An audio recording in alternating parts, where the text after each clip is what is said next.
سمعت شي شعيب درك ان شاء الله ننطلقوا من الدار تاعنا نروحوا مباشره الى المسجد، ندخلوا للمسجد باتصال مع الامام المسجد. واش راح يكلفك الامام؟ اتكل على الله، نظن بلي راك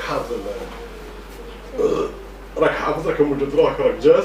نتمنى لك التوفيق ان شاء الله، وعلى بركه الله ان شاء الله. من بعد نخرج بعد ما السي ايوب كاسمه يقولنا مش عارف شنو يقولنا ايوب. بسم الله الرحمن الرحيم. اليوم يوم الجمعة هذه هو مثل الموافق ل 8 سبتمبر 2017. خويا شعيب قام حفظ القرآن الكريم، وبعد اللحظات راح يكون في المسجد يقوم بتلاوة الثم الأخير من سورة البقرة ان شاء الله، وربي يوفقه مزيد من النجاح ان شاء الله والعقيبة الخاطئة. بس احمد بينا نسيو هنايا في الدار بالك مش حافظ شويه. لازم ان شاء الله ذاك الثمن هذا تقرا لنا هنايا، تحضر نفسك باش كي تروح للمسجد ان شاء الله تكون في اتم الاستعداد. تقدر تقرا من الاخير، تقدر تقرا هذول. خلي بعد ما تقدم الاخت اكرام مش عارف راح تقول حابه تقول كاش كلمه ولا، ومن بعد تفضل نشوفوك اذا راك جاهز، اذا راك جاهز ولا ماك جاهز. إضافة إلى واش قالوا، اليوم الجمعة يبقى في التاريخ تاعي تاع الدار إن شاء الله، نتفكروه على مدى الأجيال القادمة إن شاء الله، ونتمنى له التوفيق إن شاء الله. يكمل مشير القرآن، الأربعين النووية، صحيح بخاري، وكاع واش كاين في مجال القرآن الكريم. والدراسة تاعو العادية لازم ينساهاش، ماشي تروح لنا غير في الآخر. إن شاء الله. أيوة لازم إن شاء الله تخرج لنا عالم في اختصاص دقيق، لازم ان شاء الله تفيد به المجتمع ان شاء الله، ماشي غير الدار تاعك. هيا تقدر تتفضل نشوفوا الثمن الاخيره اللي راح تحافظوا باش كي تروح للمسجد ما يكونش في ارتباك ولا تكون في كاس حاجه. أيوة. تقدر تقرا سي شعيب؟ مرحبا بك، تفضل. هيا هدى خلي خوك يقعد. هيا سي شعيب نسيوك، شوف بدون مصحف، بلا مصحف تقرا لنا، ماشي تقول لهم راني حافظ من بعد تقرا لي بلا مصحف. هيا ثلاثه اتكل على الله. هاي المنار ريحنا شعيب بصوت مرتفع وبتأني وبدون ارتباك. بعقلك براحتك كيما مرت تقرا كيما العاده.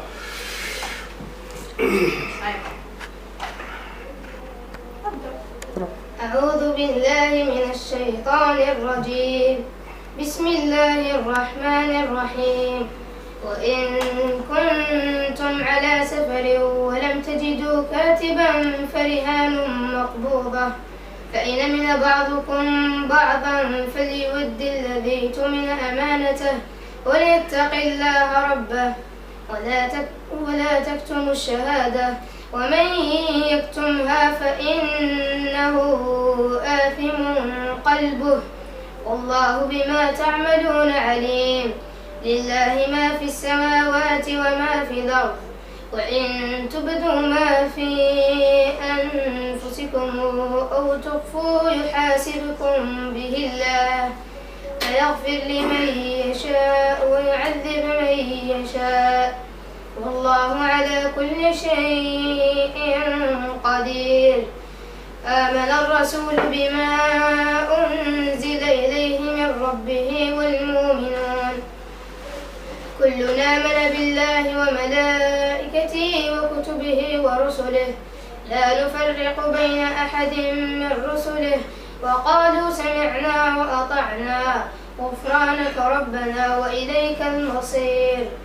لا يكلف الله نفسا إلا وسعها، لها ما كسبت وعليها ما اكتسبت. ربنا لا تؤاخذنا إن نسينا أو أخطأنا، ربنا ولا تحمل علينا إصرا كما حملته على الذين من قبلنا، ربنا ولا تحملنا ما لا طاقة لنا به، واعف عنا واغفر لنا وارحمنا أنت مولانا فانصرنا على القوم الكافرين. صدق الله العظيم. بارك الله فيك.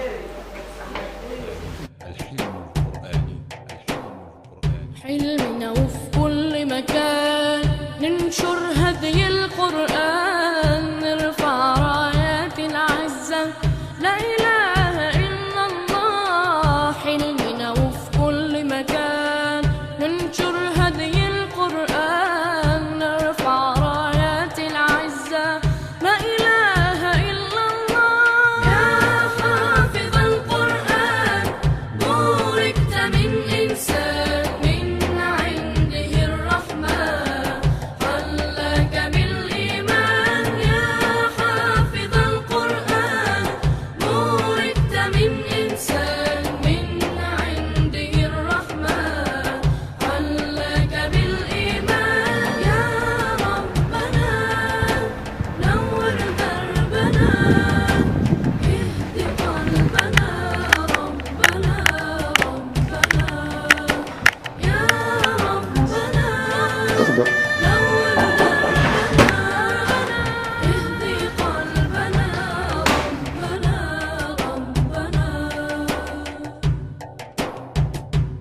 قرآننا يهدي.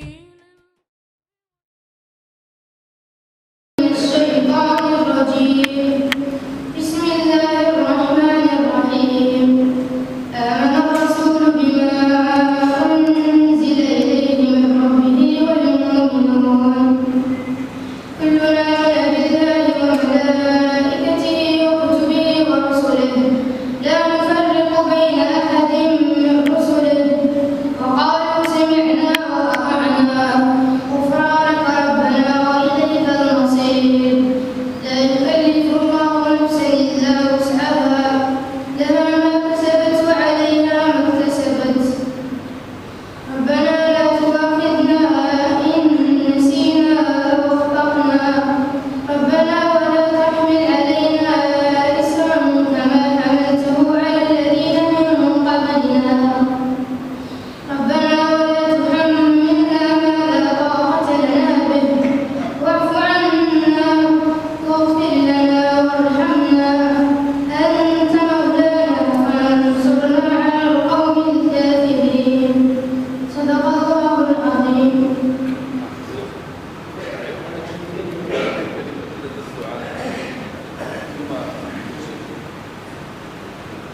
بسم الله الرحمن الرحيم.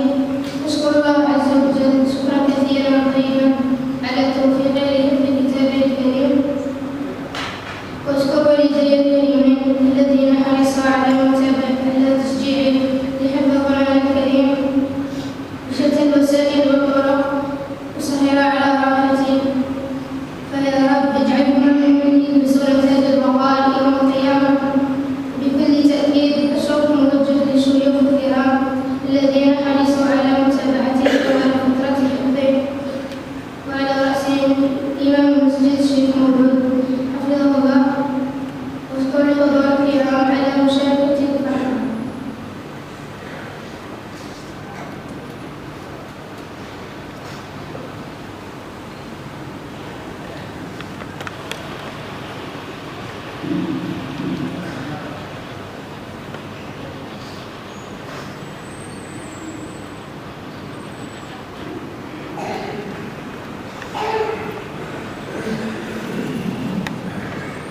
أختم بهذه إخواننا في الصحراء. كنا لما يكمل واحد من القرآن الكريم كم كانت جميلة تلك الأيام، لعلمنا الذهاب إلى الصحراء وظفا جمالا. كنا الطالب نترك له ما يستر عورته ونعيد له اللباس من جديد ونخرجه من المسجد إلى أن تستقبله أمه بالبردة والقرآن الكريم مهما بعد المسافة، والناس في الطريق هذا يقبل وهذا يدعو وهذا يريد أن يلبس جسده جسد التلميذ. لماذا؟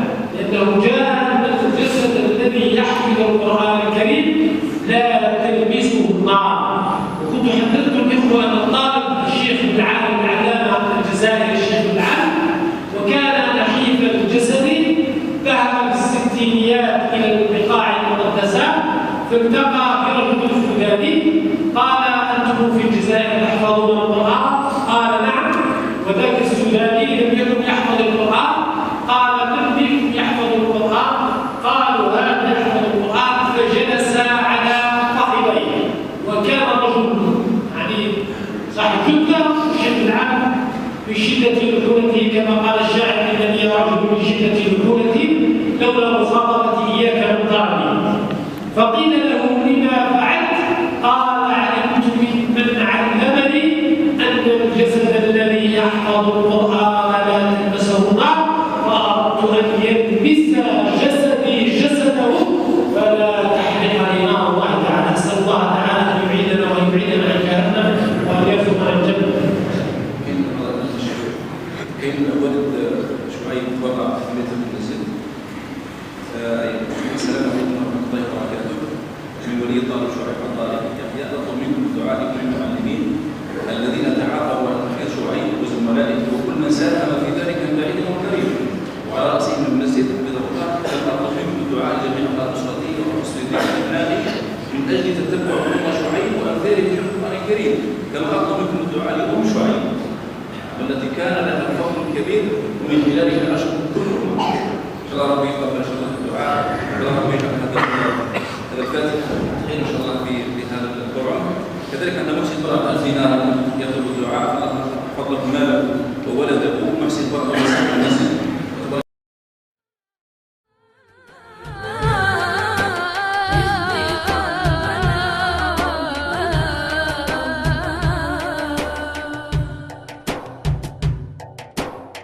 يا رحمن به اجل الهم عنا علمنا يا الله منه ما جهلنا يا رحمن به اجل الهم عنا علمنا يا الله منه ما جهلنا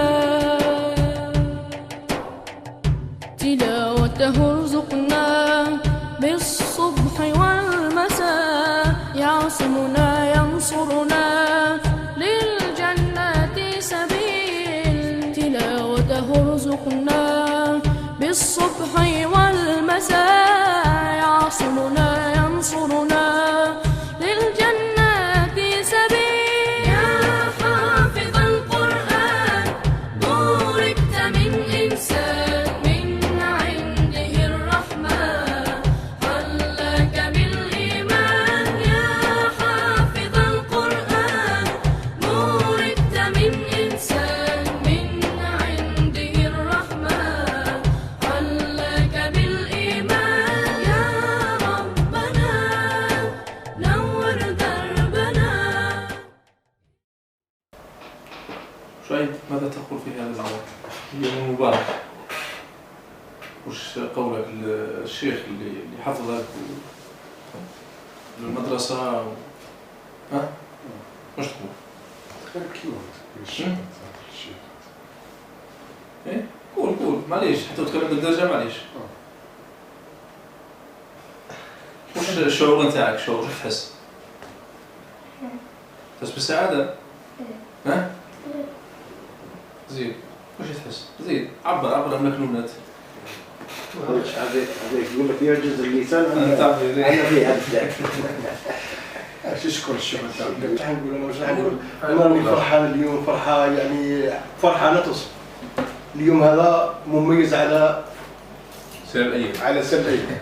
راني فرحان بشعيب بزيف ونشكر المعلم القرآن والمعلمين السابقين اللي سهروا على نجاح السي شعيب ونشكر المجموعة تاع الجماعة القائمين على المسجد وعلى رأس إمام المسجد ونشكركم جزيل الشكر وبارك الله فيكم ونتمنى للبقية إن شاء الله ينجحوا ويمشوا في طريق الصواب إن شاء الله. شعيب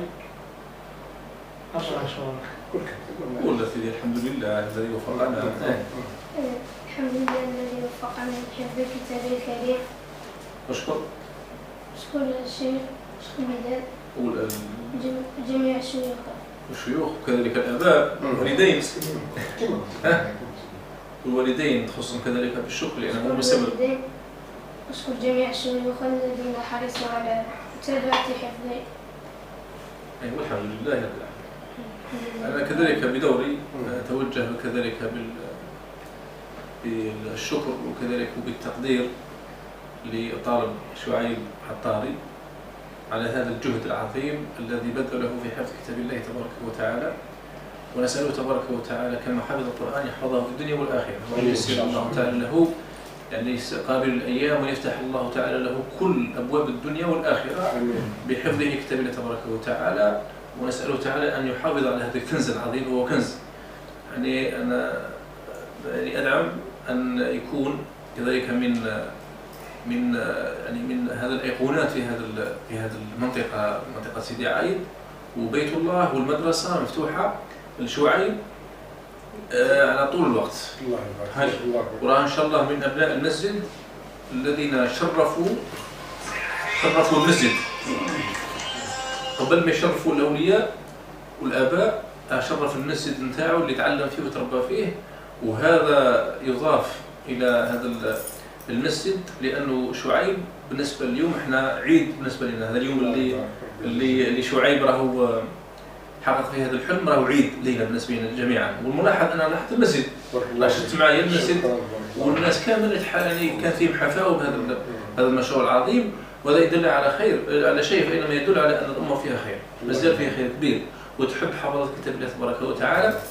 وانا ان شاء الله هذا لانه هو السباق لحفظ كتاب الله في هذه القريه، ان شاء الله جميع من يجي من بعده يكون له كذلك اجر معه، لانه هو السباق لهذا الشيء، لانه هو الدل على الخير والدل على الخير كفاعله.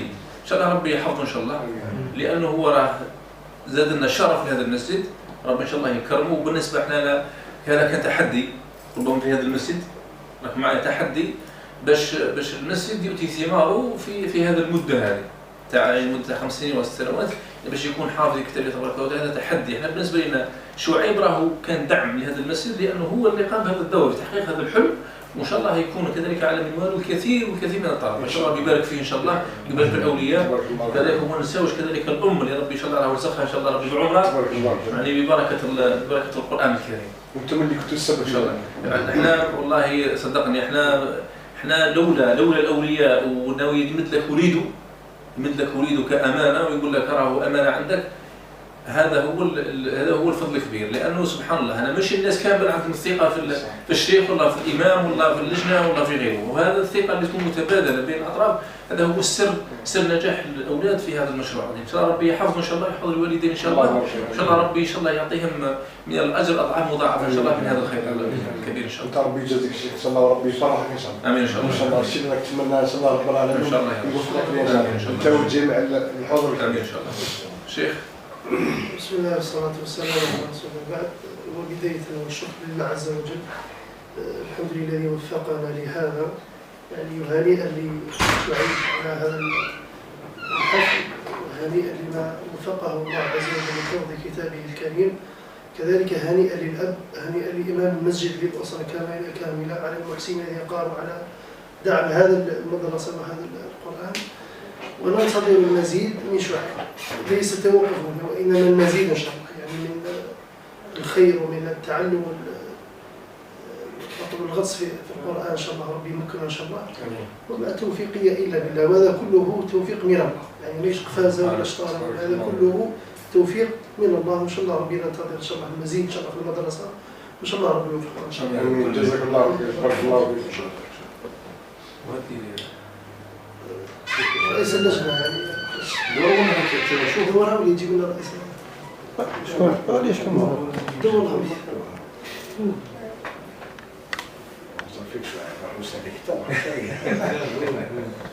أشكر بعد بسم الله الرحمن الرحيم. نهنئ المسجد ونهنئ شعيب بالمناسبة العظيمة هذه، وإن شاء الله تكون المزيد، وإن شاء الله هذه أول ثمرات أول الغيث هذا ولا شيء؟ هذه الفترة الأولى إن شاء الله يكون بعدها صريح إن شاء الله هو الفرق يزيد يروح إن شاء الله مع أكثر من ذلك يكون فايدة إن شاء الله. إن شاء الله. جزاك الله خير.